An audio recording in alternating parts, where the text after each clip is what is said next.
Për herë të parë që kur u rikthye në postin e presidentit të Shteteve të Bashkuara të Amerikës, Donald Trump ka shkruar lidhur me dialogun mes Kosovës dhe Serbisë. Përmes një postimi në rrjetin e vet Truth Social, Trump ka shkruar se do ta zgjidhë çështjen mes Kosovës dhe Serbisë, për të cilën e ka akuzuar ish-presidentin amerikan Joe Biden. Gjatë mandatit tim të parë, Serbia dhe Kosova po përplaseshin fort, siç kanë bërë për shumë dekada, dhe ky konflikt i gjatë ishte gati të shpërthente në luftë. Unë ndala.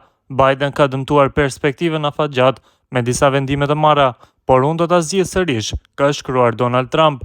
E kjo deklaratë e Trump po shihet si një sinjal i mirë për Kosovën dhe përfundimin e dialogut me Serbinë. Presidenti Donald Trump erdhi në pushtet me premtimin për paqe në botë. Ai është një president serioz dhe për këtë arsye kërkon me ngulm suksesin e tij për mbajtjen e premtimit që jep.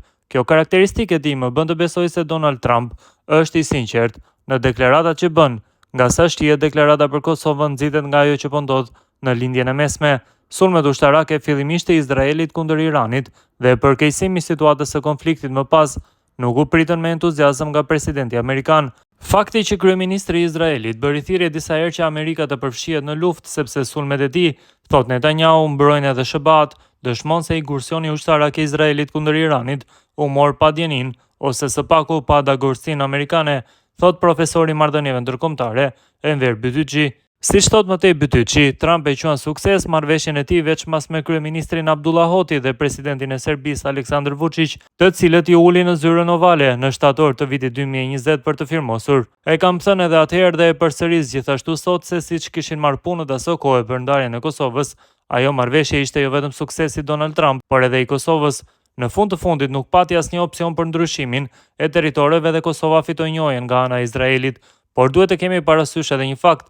Në projekt marrëveshjen e asaj kohe ishte parashikuar që Serbia ta njihte Kosovën si shtet të pavarur e sovran brenda një viti prej kohës që do të nënshkruajë ajo.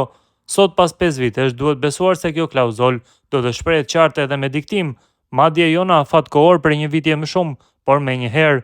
Rrethanat në Serbi dhe pozita e rënduar e Vučićit atje favorizojnë këtë opsion, thekson Bytyçi më tej, por jo vetëm kaq. Ato kohë Trumpi ishte pompuar nga Grenell dhe të tjerë për fshir Bolton me idenë se liderët e Kosovës dhe të Serbisë kanë rënë në ujdi për shkëmbimin e territoreve. Megjithatë, presidenti Trump në marrëveshje nuk e përmend askund këtë opsion. Sot jemi në kohë të tjera, askush në Kosovë nuk mund të marrë përsipër ndarjen e saj. Përkundrazi, partia në pushtet dhe një pjesë e opozitës e kundërshtojnë ashpër. Në SHBA nuk besoj të rikthehet Grenell në çështjet e Ballkanit, është tashmë Marco Rubio, ai që kollitet aty, edhe si sekretar i shtetit edhe si këshilltar për sigurinë kombëtare. Nëse Donald Trump merret sërish me Kosovën dhe zgjidhjen e konfliktit të saj me Serbinë, ai do të konsultohet me njerëz serioz, të cilët nuk zgjidhin një konflikt për të shtuar konflikte të tjera, pra është një augur i mirë ky, nënvizon Bytyçi. Sipas tij, ky reagim nga Trump vjen edhe pasi Kosova pranoi që të strehojë refugjat nga SHBA-ja.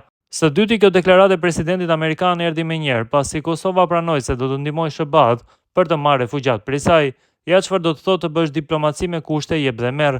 Kjo do të thotë se me zotin Trump Kosova mund të merret vesh në terma të interesit të përbashkët.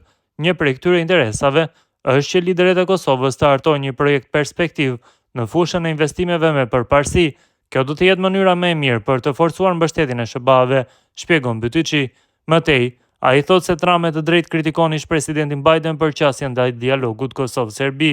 Zoti Trump e kritikon qëndrimin e administratës Biden sa i përket zgjidhjes së konfliktit në Kosovë dhe ka plotësisht e drejtë.